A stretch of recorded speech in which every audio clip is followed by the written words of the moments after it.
Board.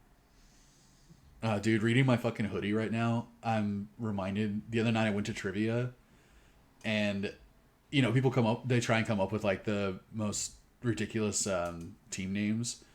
Yeah, right. And someone, I forget, I think it's a Arrested Development joke, but it's like it was therapists, but it looked like the rapists. Great. And it was all That's one good. word. They had like therapists as one word, but they Yeah. capitalized the T and the R. Right. Yeah. And And that's a good trivia name. right, that's hilarious. And I remember like you could, because now with the way that trivia is, like you do it all on your phone, so you're just like putting in the answers on the Oh, phone. really? Yeah, and you can see all the other team names and shit. Like you can see how you rank like round after round. Yeah, right. And when I saw that team name, I was like, dude, are you fucking kidding me? And all of us on our team were just like, that is horrible. Like, who thinks that's funny? And I'm like, I really hope that the host, because eventually the host like reads off all the team names and goes like, so and so is in second place with blah blah. She read the team name, and every time she did, she was saying the rapists. Really? Yeah, Didn't go for a therapist's route, huh? I don't think she understood. And can you imagine as a woman, like host at a bar where there's a bunch of drunk people and drunk dudes and guys who thought it was funny enough to call themselves therapists but spelling it like that, having to read that team name over and over again, like unironically, like she didn't get the joke because it's not funny, first of all, but I It's couldn't just believe it. like if it was an Arrested Development joke, I'm sure they did it well enough. Oh yeah, Um, it was just hilarious. being a stupid like, oh, it's kind of spelled the same. It's like, but like, I've seen so many, like, people with team names that are really clever and like trivia based. Oh yeah, dude, that's what I mean. You Like know, coming up with a good trivia team name is like one of the best parts of playing it's trivia. it's one of the more essential parts of the game, really. Yeah, What was y'all's team? I didn't come up with it, but we're sticking with it because my buds came up with it when we went a few weeks ago. But it's one of those like names that sounds funny. It was Philip my crevice. All right. Philip my crevice. See, that's so much better. See, like in that one when we played the first time a few weeks ago, like the whole bar laughed, and I'm like, that's a good that's a good feeling. Like we used to play so much in college and we used to try and come up with the dumbest names, and every now and then like it would make everyone laugh, and that's such a good feeling. Yeah. Guess what name they didn't laugh at? What? Oh, the rapist. Yours. Oh, yeah, no. No, she didn't Okay, even. no, that makes a lot more sense in like the context of this. That's the thing is like she was only reading like the top. We got fifth place, and she was only reading like the first, second, and third place names like as the game was going on, and of course the fucking rapists were like in second or They're third trivia the masters. entire fucking time. Yeah, and I'm just like, oh my god, it was just so awkward every time she said it. God, I couldn't believe that. Ay, ay, ay. Ay ay ay. Ay, ay, ay. Well, you know what's worse than coming up with like just a shitty trivia name is going to trivia and just not knowing shit. Like I did Oh. when I went with y'all. Oh, I forgot we did trivia. We did it once. I think all the Mortales boys were there. Yeah. And a couple of y'all's friends as well. Yeah. That's the thing, though. And I doubt you didn't get one answer. Like, everyone thinks that they don't know shit until they get there, and then you get, like, two answers, and it's so clutch because it's something that no one else knows at the table, you know? I think I got one. I was still having fun, we were still like Yeah. chatting it up. It's like I don't have to win or anything, Right, that's literally, I don't care about winning either. I'm still going to try really hard, but it's not like at the end of the night Yeah. I'm going to be, like, disappointed or anything. I don't fucking care.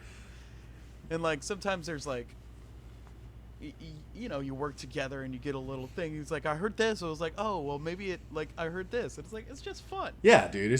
Yeah, Even exactly. if you don't know shit, you could just like be there and kind of hang out and be like, hell yeah, I'm just the looks Yeah. for the group, You're like, I'm the muscle.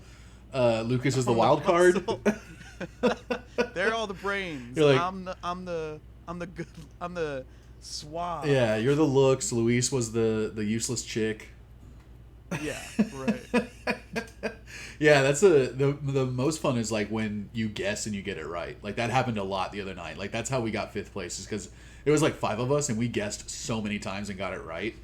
And I like seriously the props that you get for the most random shit. Like no one knew what the capital of Kansas was, except me.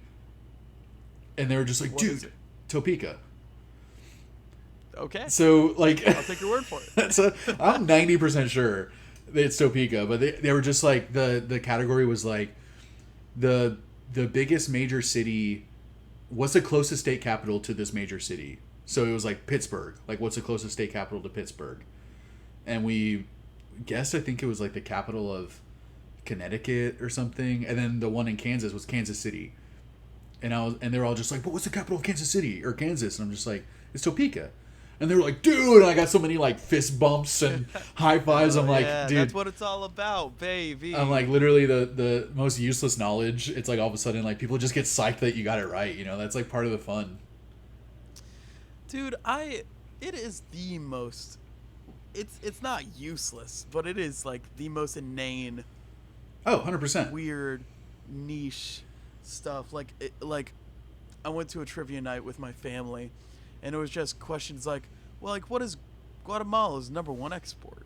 I hate that shit, man. I don't know. It was like turtles, and it was like, what the fuck? What? How am I supposed to know that? Yeah, it's like But, like, fucking Kate over here knew it.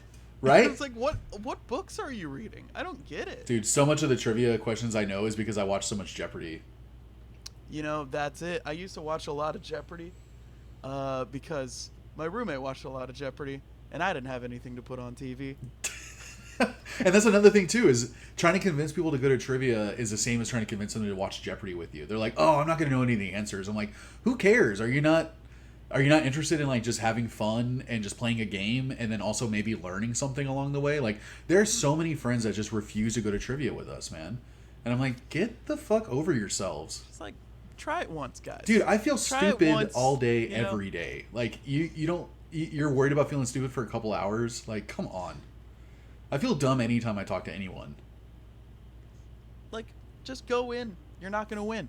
You're not even gonna place. Yeah, don't even you know? try to win. Just try to have fun. That's all we're Just try to. That's all we're trying to have do fun. here, Ash. Look, that's all. Come You know, let's talk on. about life for a second. Oh, All I'm right. ready. This big old world Let's we get live deep, in. dude. This big old town. You know. This big old This little fish town. bowl. Yeah. What about it? It is what it is, baby. So deep. The music that I'm listening to right now just made that sound so deep. It is what it is. Yeah, literally, it's like a harmonica, like, and you're like, What are you hey, man. listening to? You know, it's a little album you might not have heard of it called What's Up, Buds, and welcome Ooh, what's up? to a new episode of the Earbuds Podcast.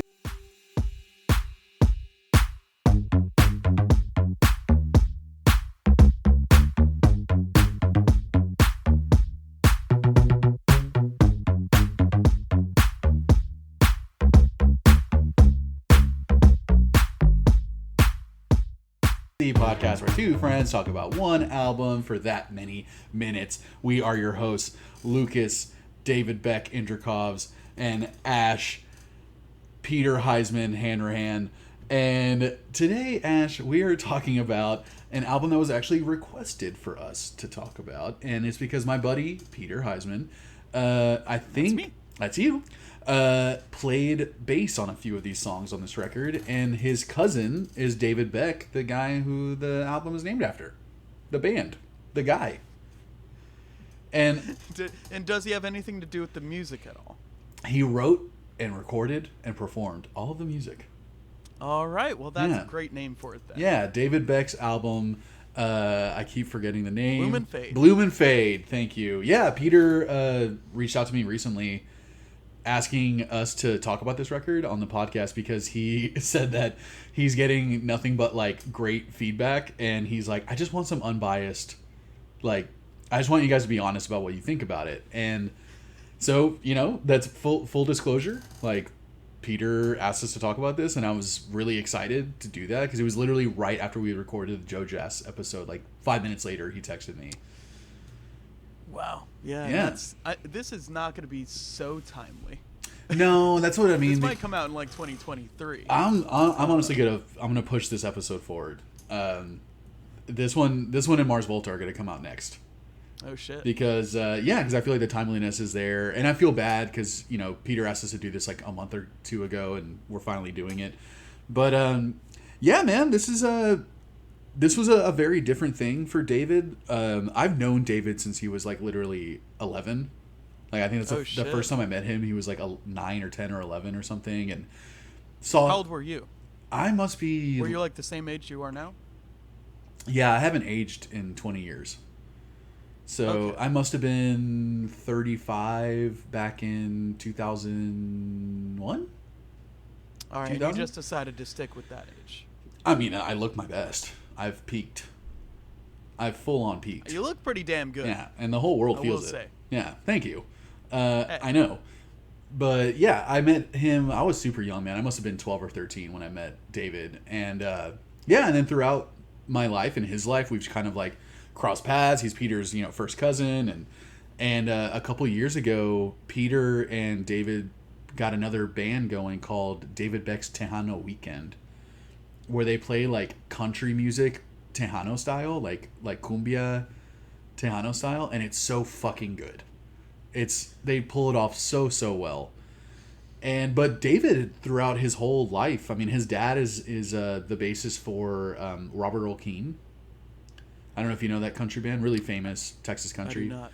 Well, David's his son, and he just has music in him, man. Like for as long as I've known him in his kind of like later teenage and adult life, he's been in band after band after band, and like touring like nationwide with these bands, and every band has been so unique from the last one. Every new one that he makes is so different, and this couldn't be more different than Tejano cumbia.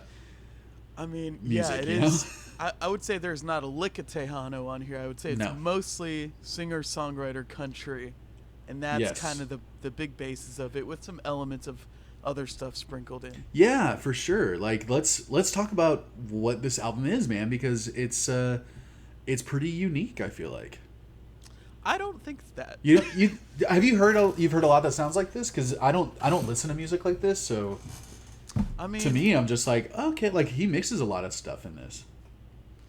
I feel like using the genre like singer-songwriter to describe someone's music is kind of pigeonholing them into this certain place. For sure. But I feel like that place is well deserved for this album. It's just very singer-songwriter. It's very, I got these chords and I got these lyrics, and let's just do intro, verse, chorus, and let's end the damn thing. Yeah, for sure. I would definitely say it's not challenging or like groundbreaking or anything. But to me, he does mix a lot of really interesting stuff. Like you said, like it's very singer-songwriter. That's the umbrella you can put it under. But then all the little sub ones, like there's Americana, there's folk music, there's definitely country mixed in there. But then there's also a little bit of indie. And honestly, and I know you never agree with me when when I hear certain things in music that remind me of other things, but I hear some like post-punk stuff in this too, from like 80s post-punk, you know what I mean? Really? In the production. Where are you hearing that? In the production. In some of the, like the first song, Crooked Talk, has almost like a dreamy bedroom pop feel mixed with Americana, It has a dreamy bedroom pop chord. Yes. That they play once every while on the verse. That's what I mean. The little touches, the little like fucking, the little spices, the little seasonings that he sprinkles throughout all these songs does kind of. It did catch me by surprise several times, and it just all seemed to work well together for me, I mean, it certainly works well together. It's not like anything here is, like, it's not like anything here clashes. The production sounds great throughout the whole album. Sounds nice and clean. Yeah, for the most part. You can hear everything very well. Yeah. Maybe except for the bass. It's kind of a Yeah, little low in the mix for me. which I'm glad because Peter played bass, so I don't want to hear a bunch of that. So it's like it's not gonna be good. Yeah, he played ska bass for us in my band in high school. So And Lord, ska basses are like yeah, not that they're great, not usually you know, good. Hey, shout out Seabrook Rude Boys. Seabrook. But yeah, no, I think the production was decent, if not pretty decent. You know, like well decent, however you want to say it. Because there were moments where like I had to fuck with the EQ quite a bit when I was listening to it because I feel like the guitars were a little too loud in the mix on a lot of the songs. Yeah, the guitar is certainly the main instrument for most of the music. They're really That loud. and the vocals, Yeah, obviously. David's vocals are front and center, but Which kind of give it that singer-songwriter feel, even when there's like a full band backing. yeah, and there's a lot going on, right? Like Yeah, sometimes. songs like Ballad of a Dreamer, I feel like had a trombone at one point in there, and lots of like synths and piano, and they even had some strings throughout this record, and again, really cool choices on the production of the guitar a lot of times, like where on Ballad of a Dreamer, where that guitar line that's like down down down down down down. Yeah. It almost reminds me of like you ever hear the Highwaymen? I've heard of them. Yeah, they have that one song, I think it's called Highwaymen. But it's like Waylon Jennings, Christopher Christopherson, Johnny Cash, and Willie Nelson. It's like a super group. Big super group. Yeah, and the that kind of lead guitar stuff that he did on Ballad of a Dreamer specifically reminded me so much of that type of production that they did in like that 90s country music, you know. So it felt like he was kind of harkening back to some of that stuff too. Yeah, right. And I do love the the harmonica sounds great. on this Yeah, album. yeah. I like it, the acoustic guitar and the harmonica, I'd say, are my favorite just noises on the album. Just, Sonically? like sonically speaking. Yeah, for sure. You know? Yeah, the acoustic on man, what was that one song specifically that I was like, wow, the acoustic sounds so good on this. Is it Bright Star? Let me see. Is that what you're thinking? Yes. Yeah.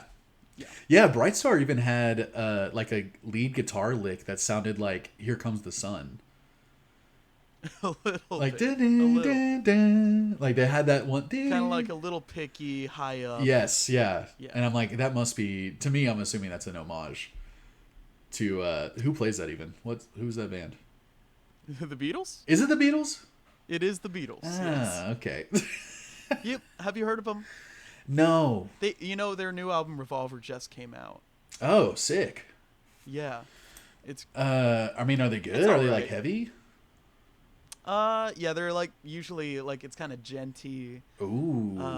kind of bedroom pop, like that one fucking band that I always forget the name of. Like Turnstile on fucking crack.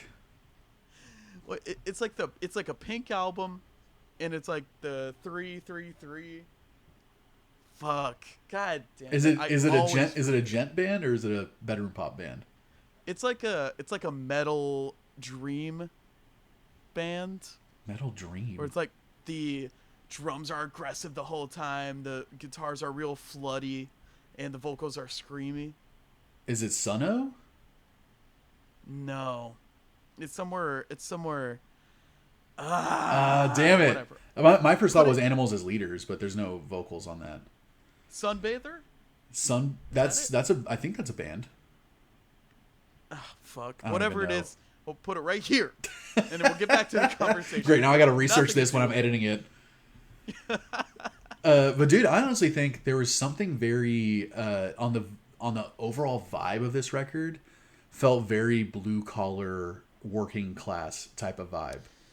Yeah, it definitely seems like that's the vibe he wants to get across. Someone just this like unbuttoning photo. their fucking work shirt, you know, and like opening a cold beer at the end of the day.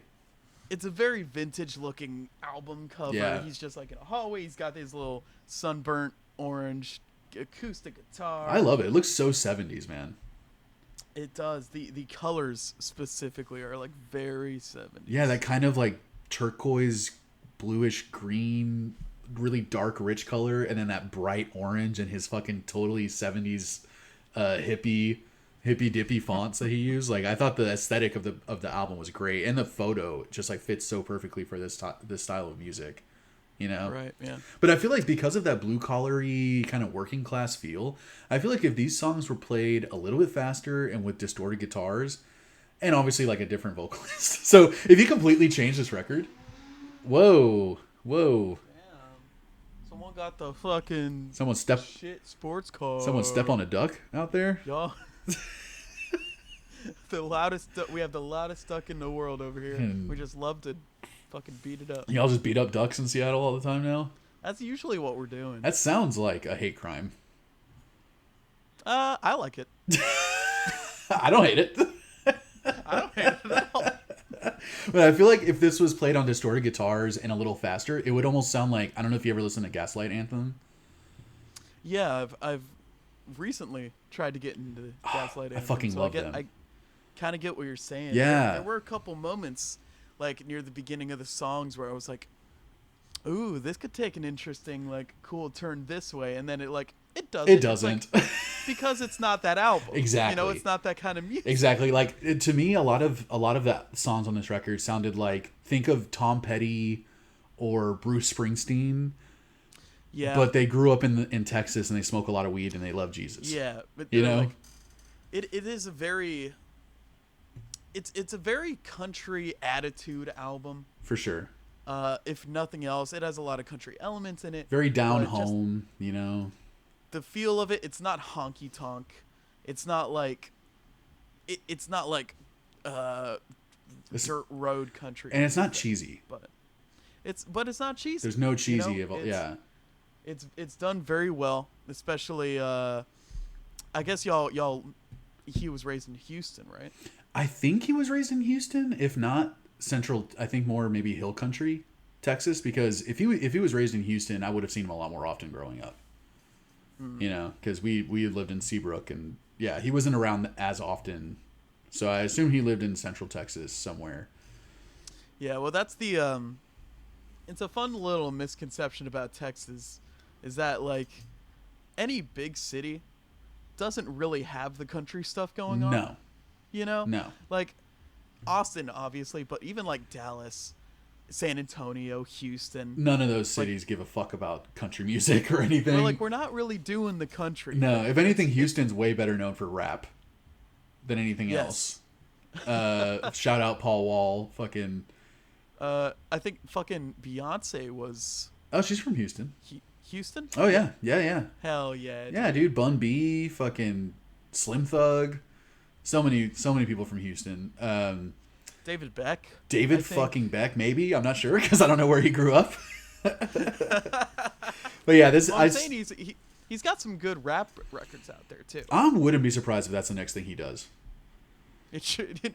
I would definitely. That would be an album I would love to listen to that. But yeah, man, songs like Abby on this record like give me such a Tom Petty feel, like 70s Tom Petty Americana. Yeah. Just a good American rock music, you know? I'd say it's classic. You got it right on the money, like Springsteen era. Yeah. Like just American music, but not in like a shitty way. No, and I say like in like a cool way. Yeah, like in a chill way. Like they're still that they like immigrants, you know? Like you're all about America, but like you're not racist. Right. You understand that like, you know, America's a fucking melting pot. It's a fondue of people. It's not a salad. Which is news to a lot of people. Apparently, a lot of people are struggling with that fact. You just talk to an 80-year-old. They're like melting pot. Is that something that? They're like, I'd like to see it more as one of those trays where all the food is separated from each other in their own little sections. Like I want. And actually, can I get my own tray? Can I just have my own tray, and everyone else gets like the little plate? Yeah, I like my food segregated from each other. I don't like them mixing. I don't like them interacting. This country wasn't born from immigrants. No. This was good, God-fearing white evangelicals that founded this country. From the beginning, nobody else was here before us. Nope. No Browns before. Don't even worry about that. Yeah, I mean, you know, that's what people don't really get. Ash is like our history. People need to look up our history and realize this is a white Christian nation, you know, and this, Yes. you know, Hey, can we do the pledge right now? salute. Hey, can we do the? Fuck. I don't remember. I'm like, Our Father who art in heaven. No. No, that's a prayer. Hallowed be That's close. thy states, Thy kingdom come. thy Kentucky come, thy president's Wyoming will be done. Yeah. Not a lot of people. This is just another fun fact about Texas. We have our own pledge that we would say after the American pledge. Yeah. Oh man, I got in trouble so much in advisory class for like laughing during the pledge and fucking around. Well, it's like the most like the Texas pledge is the most awkward fucking pledge. It is not written well. No. Just from like a auditory like vocal standpoint. It like barely rhymes. It's literally honor the Texas flag. I pledge allegiance to thee, Texas, one state, under God, one and indivisible, with liberty and justice for all. Amen. Oh, so we just straight up ripped off the fucking national. I don't think those last two lines were in there. I haven't been in public school for a long time, so I haven't had to do it. Yeah, dude. And I've been really missing out on doing it every morning. How weird is it that we were forced to do that every day? I mean, It's weird to think back on that and realize like we were forced to pledge allegiance to our flag, to our nation. You know? No, pledge man, allegiance, dude. It's just weird, and like That's so weird. looking back, I wish I was one of those kids that just like sat down the whole fucking time. Oh, I was a punk in high school, man. Especially me and Peter were in the same fucking advisory class. We purposefully disrespected the ceremony every single time and got in trouble. Fuck yeah, dude. Got in trouble all the time for it. You know? Well, you can't dishonor our free nation where free speech How dare I? is free, and you can express all your opinions as long as they're ours too. Right, as long as it agrees with my opinion. Yeah. Yeah, I just think it's so strange because you look at places like, and I know this is such an extreme comparison, but you look at like North Korea, where they're made to like, you know, pledge allegiance and fucking say that they'll die for their glorious leader and shit like that, and it's just like, well, how is that any different than everyone being forced every day to put their hand over their heart and pledge allegiance to a flag, to a symbol I mean, of the country you're from? And I know that's every country. The punishments are a in the little world. more extreme. It is Yeah. definitely like That's what I mean. It's such an extreme comparison. It's like comparing anything to a Nazi. It's just like, okay, there's better it's like, comparisons. well, it's not that bad. Right. But no, it's like we kind of follow those same values a lot less.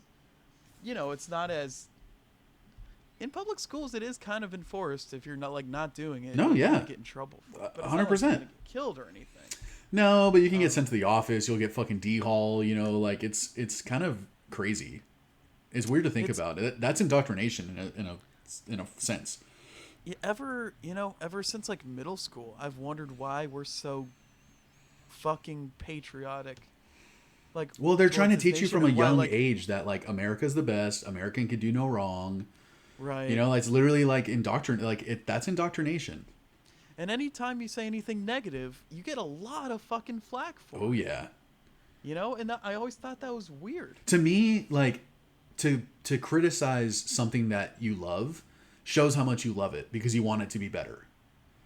Right? If King Gizzard came out with a new album, am I just gonna force myself to love it because I love King Gizzard, or am I gonna be a true fan and really show how much I love it and go, you know what, this wasn't good enough, or you all could have done better?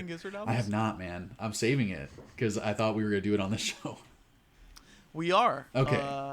I listened to. It's only 2 of them that have come out so far, yeah. Or it might have been 3 now at this point. There's, like, the Kama one. Yeah. There's like ice, fire, magma, tornadoes. Right.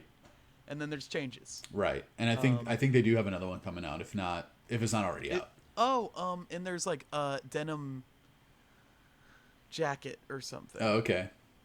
Denim socks. In any case, what are we doing? Oh, we were talking about David Beck's Bloom and Fade. Right. Yes. And so that all comes back to David Beck's Bloom and Fade. Going back. Where were we? Why don't we talk about some of our favorite songs on this record? Okay, well, before that, because we've said a lot of things that we liked about this record. All right. I feel like it's, you know, it should behoove us to say if we had any things that we didn't like about this record, because one of mine would be the mix. I think the mix was a little off for me. And the only thing, because I think, like, I know this isn't your style of music. Like, I listen to this stuff a lot more than you do. So that's why I wanted to get into the things that you didn't like about it, because, like, I'm mentally prepared for you to just unload. And I wasn't sure what to expect, because for me, my main complaint, other than the, you know, production at times, is, like, by the middle of the record, it started feeling a little same for me. Like, Same House and Bright Star just started kind of being like, dude, like, you know, it's starting to sound like you're writing the same song over and over again. But then Abby like really brought it back for me, you know. And I think a thing that made it feel same was also David's vocal delivery is just so consistent throughout the whole record. I love his voice, but it's like, I needed to hear him do something different, and he did that on Abby, which I was like really happy to hear. Yes, I agree with that. I'd say even on Abby, it isn't too groundbreaking, and no, it's not like he has to do anything like totally different or weird, right? But it is kind of the same infliction on every song. Very smooth voice, smooth delivery. I love his. I genuinely love his voice. Very American. Sounds like he's sipping some Bud Lights between each take. Yes, dude. Maybe taking a toke. As far as my kind of grievances with this album, I'm always trying to stay conscious of kind of like genres. That, and he's a local guy. He's solo guy, you know. He's a good old boy from Austin, man. He's in Austin, like, you know, he's doing this all on his own. It'd be silly of me to, like, go to a reggae album and expect some shit from, like, you know, a dream pop record or something, you know? Right. And so, like, this is a singer-songwriter album. I'd say it's a pretty good one for what it is. It nails it nails it, right? Like, for that genre. Yes. Yeah. As far as my personal enjoyment, it was all a little samey for me throughout the whole thing. Yeah, I'm not surprised to hear you say that. Like, I appreciate how deep he went on some of these lyrics. He definitely touched on a lot of personal topics, like Crooked Talk, kind of talking about, I assume his father kind of leaving him at a young age. Bright Star, talking about, I assume, like a friend that died, or maybe it's a threat on... I shouldn't make that joke.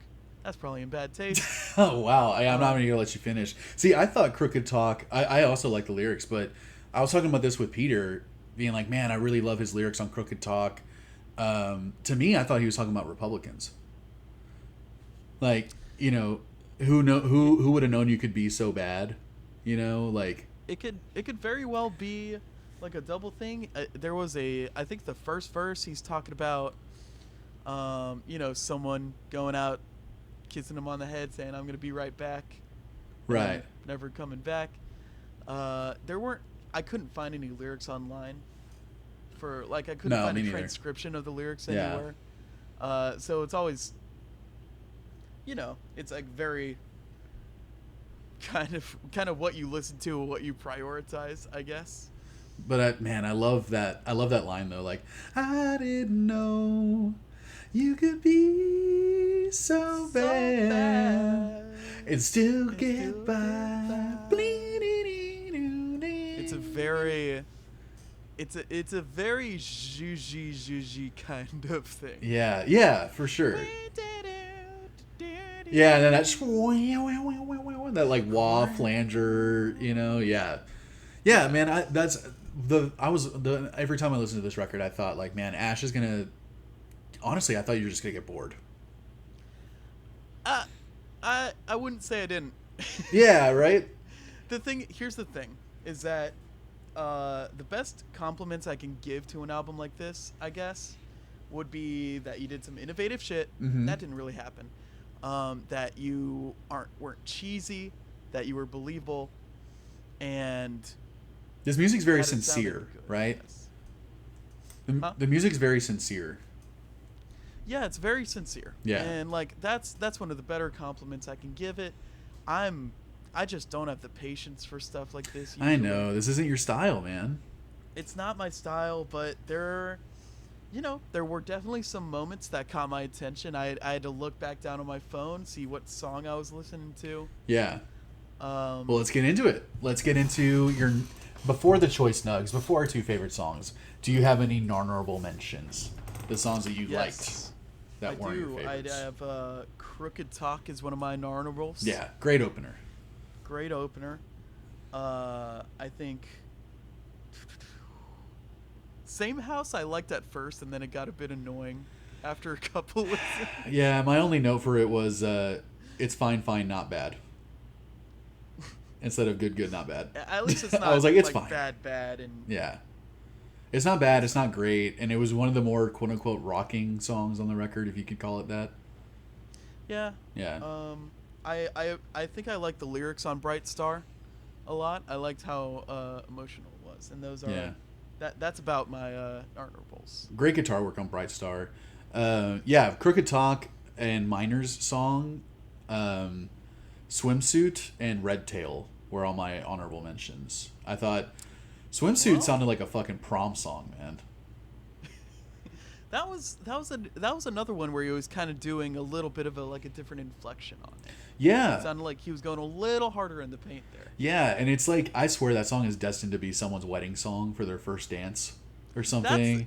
That's the thing, is these are all great wedding songs. Great wedding songs, yes. Lots of emotion. Like, there was a lot of beautiful emotion in his voice and in the music in Swimsuit. And that's, the progression, the like chord progression that he used for it, we've heard 100 times before, but it's because it's like so effective at evoking really strong emotion, and they played it really well. Right. So, Red Tail was another one. I thought that was a really fun song. Well, let's talk about that one, because that is one of my choice nugs. Yeah, it was really close to being one of mine. It's I believe the longest song on the record, clocking in at 6 minutes. Yeah. It's got this kind of steady beat to it. Yeah, nice loud song to end the fucking album with, man. Yeah, right. Yeah. And the verses were nice. I love the little pre-chorus build-up into the chorus where I love how kind of washy and crashy the cymbals sound on the drums throughout the chorus. Yeah. I thought it was pretty catchy, and it was the song that kind of held my interest the most. Yeah, to me, it brought the most some of the most like 80s post-punk feel to with those like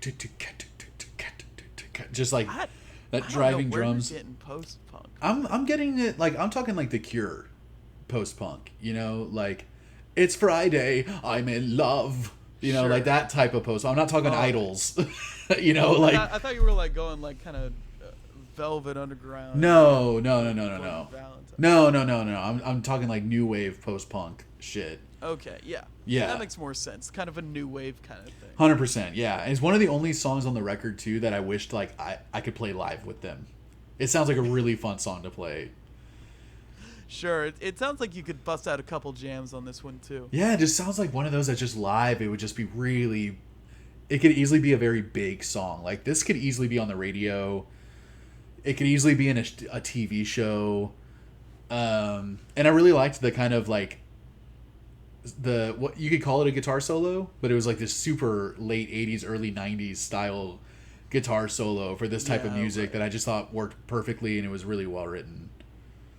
Yeah, I think so as well. It's ballsy to make songs that are like in the 5+ minute range, but I think this one does it well. I never thought it was too long, and when it ended, I was like, damn, okay. Yeah, I know, and it was one that got stuck in my head a lot. And same with my choice snug, my first choice snug, which is Ballad of a Dreamer. Ballad of a Dreamer. Man, that like bow bow bow, that kind of driving rhythm. That kind of riding on the snare. Yeah, bringing everything forward. Not exactly like a train track thing or anything. No, but it reminded me that was like there's a lot of choices that they made on Ballad of a Dreamer that reminded me so much of the Highwaymen song, like I was a highwayman across the river deep and wide. You know, with it just reminded me so much of that, and I thought the acoustic guitar work was great on it. And I really like when the drums kick in for that like interlude after the chorus. They get kind of loud. It's like the whole band is kind of doing these little hits together. Yeah. Yeah. And then like they go back to the bow bow bow like just kind of this a little punky rhythm, and it almost goes like reggaeton the second time they bring that around, where he's going like really? Yeah, he's kind of he's doing that beat. Really original. And I gotta give it up for Ballad of a Dreamer, because he's talking about driving around Texas and, you know, talking about San Antonio and all these like little towns in Texas. And I miss Texas so much, man. I'm so excited to go back for Christmas that I'm like, this song just like made me miss Texas. Ballad of a Dreamer. That's quite an accomplishment. I know. Because other than missing my friends and family, like I didn't miss the state or driving around the state. And then I heard this song, I was like, fuck, man, now I want to drive to San Antonio. Which, like, I never want to. You never want to. It is No. not a fun ride. No, it's so boring. Not nearly as like pretty as you would imagine. No, I'd have to go on those like country roads, those like farm to market, 2022 or some shit. Yeah. Those like straggling outside. Yeah, it would take 3 hours to get to San Antonio from Austin, but it's like way nicer. Honestly, and it'd be worth it too. Oh, 100%. Fucking, when you get to like the 6-lane highway at in San Antonio, right after 1604. It's the worst. Yeah, it's a nightmare. Worst. Yeah. Plus, like, once you get to like New Braunfels, you're like, oh, I'm close, and then you're like, no, I'm not. I'm still fucking an hour away. This blows. No, sir. Well, what was your second choice, Nug? Well, I'll tell you, sir. Well, I asked. It is Abby. Yeah, that's mine too. Song 7. Yes, Abby. Yep. Dude, after Same House and Bright Star, I was like, if they don't pick it up here, I'm about to start getting a little bored. And that's exactly what they did. They picked it up. Boy, did They're getting a little dancier with it. Yeah, and it's some more energetic delivery from David, which was like a really needed change for me to like keep my attention and to keep me interested in the record. That quickly became my favorite on the whole album. And I even love the intro, man. Like the beginning of the song sounds nothing like the rest of the song, and right, they kind of switch it up. And I always try and like the best way for me to describe this stuff is like what music it reminds me of, and that first maybe minute of the song, maybe not even like 45 seconds, it sounds like a David Gilmour song. Just like, David Gilmour, the guitarist of Pink Floyd. Yeah, right. Like, I don't know if you've ever heard his solo stuff, or like later Pink Floyd, where like he was the main songwriter. Yeah, right. That intro reminded me so much of David Gilmour, just like dreamy and kind of psychedelic, really quiet, and then all of a sudden it just goes like and just switches it up on you. Abby, don't look down. Yeah. One thing I think we failed to talk about up till now is the harmonies on this record. Oh, fantastic. Which don't happen too often, but when they do, they're so good. Really, really well done. Yeah, and I don't know if it's just him. I don't know if Peter was also helping with the harmonies, or but that chorus, man, got stuck in my head for days. Abby, don't look down. Like, it's so simple, and really, really fun song. Yeah. And I heard it's really good live. I heard it's even better live. These energetic songs, they translate well in their some of the songs on here that are more the downplayed ones. There's one song in particular, I think it might have been Swimsuit, where I thought like this would be a good like Elliott Smith song. Right? Yeah, even like just completely stripped down with just him and an acoustic guitar or something, right? Yeah. Yeah. Which I don't think that happens on this album. I think there's always a little something in the background. Yeah, there's always percussion, kind of some lead guitar licks and stuff, just kind of keeping the melody going. Right. Yeah, man. But Swimsuit, great song. But Abby was so good. Abby is Abby, Redtail, and Battle of a Dreamer were the three that I just like kept wanting to listen to. Right. Yeah. Well, let's get into our little ratings, baby boy. Well, okay then. I guess I'll go first. Sure. We'll kind of end it off on I think a brighter note. 'Cause Probably. I'm going to be lower than you. Probably. I'm going to take a hit of weed while you're doing this. Hey, you do just that. I'm going to do it for you. Do it for me, baby. I'm doing Come it on. for you. Smoke the whole bowl, baby. Hey, I'm going to smoke it down. It's a good album for what it is, I'd say. It's a very Southern American album without being shitty or cheesy about it. Yeah. Which it very easily could have been. Easily. I like the production throughout the whole thing. I don't think it was too spotty at any times. I think you felt that a little more than I did. A little bit. And it might have been like the headphones that I was using, who knows? But all in all, a good record. I think I'll put Red Tail on and maybe Abby on a couple more times, but I don't think I'll be coming back to this album. Sure. It's just not in my wheelhouse. For what it is, it's good. I'm sure if I saw it live, I would appreciate it a lot more. Especially Abby, man. I'm listening to it right now. I'm like, ugh, I want to hear this live for sure. But just the nature of this genre, it's a little too samey for me just because I'm not experienced enough to get the intricacies of each song. Yeah. I feel like maybe we could have expanded the instruments, the instrumental framework a little bit, and introduced maybe a couple more instruments. It sounded like we really got these 5 guys. We're gonna play our stuff when we need to. Yep. And it is good for a nice homey live setting feel. But I feel like some songs could have been enhanced with some maybe different synths, or I'm surprised I didn't hear a slide guitar on this record. Yeah, I'm surprised too. So all in all, I'm going to give this one a 5.3. Dang. Out of 10. It's just not in my wheelhouse. I recognize it's some good stuff, but I could have done with maybe a little more innovation, a little more imagination on I don't know, the songwriting side of things. Yeah, because if you're gonna listen to a genre that you don't like singer-songwriter, you're gonna, someone like you is gonna want to hear something that stands out from the crowd to be like, okay, what makes this different than any other singer-songwriter stuff I've heard? I'm gonna want to hear something that perks me up, perks my ears and makes me pay attention. This is interesting, and it's not what I was expecting. Right. But I'm interested to see what people in this genre are saying about it. I think they really hit the nail on the head with going for the singer-songwriter vibe. I loved their mixing of the singer-songwriter with Americana and folk and maybe a little bit of psych, maybe a little bit of that 80s new wave post-punk, production. And I know you don't agree with me, but I'm going to stick with it. Those elements are there, but I don't think they're present enough to call them out. Okay, well, to each their own. I think a big reason why I enjoyed this album, because I think David's a really talented songwriter. Really genuinely, I love his voice. I love his vibe. I love the vibe of this album. It's a very good Sunday morning drinking coffee, looking at the sun, come up type of record.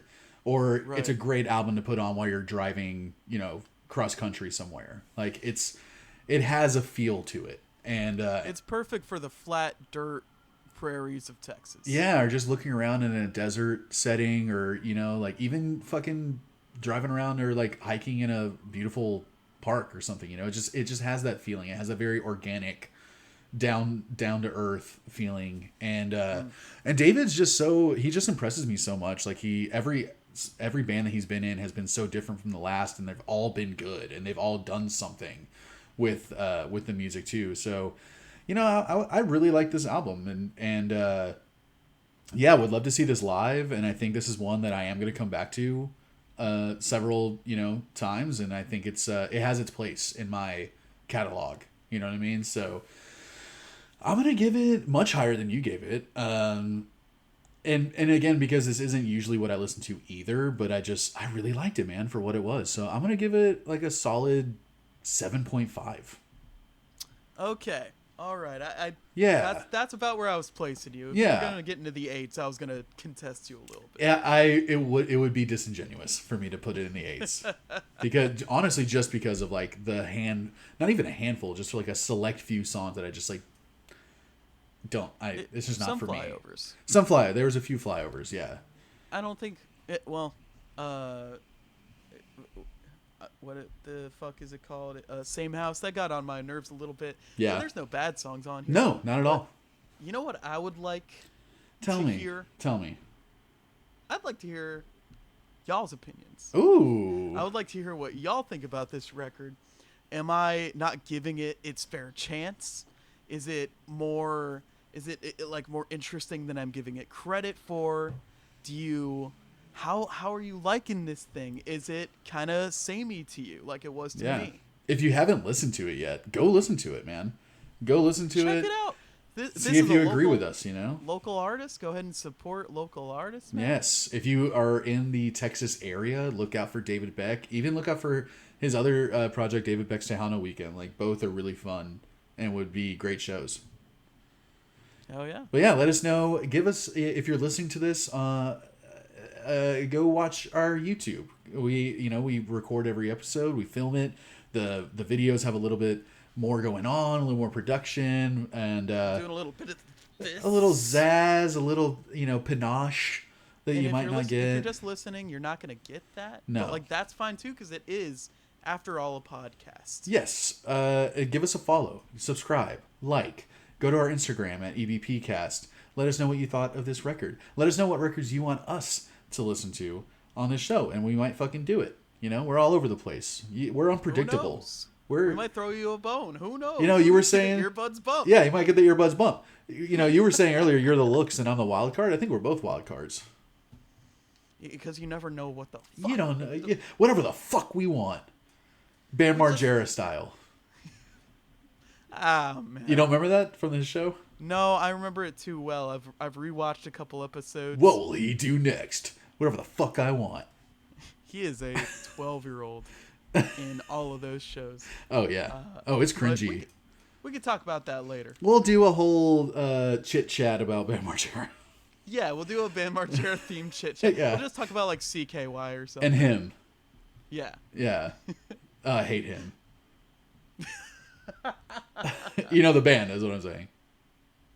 The band, you hate CKY? No, him. Oh, okay, all right. You remember him with the... No, I got it. It's got like the little pentagram penis Yes, thing. it's a heart. Yeah. It's not a penis. Uh-huh. It's a weird... I don't know what penises you're looking at. Look, you just see what you want and everything. You're in Seattle. Who knows what kind of penises you're witnessing these days? Some pretty good ones if I do have. Hey, some double-headed fucking... Some scaled. Yeah. Ribbed. They have abs. They have a six-pack. They're absolutely torn. They just work out every day. Fully yoked. Doing the dick push-ups like Tenacious D. Oh, yeah, just one. One's all you need. Just one is all you need. Come on, helmet head.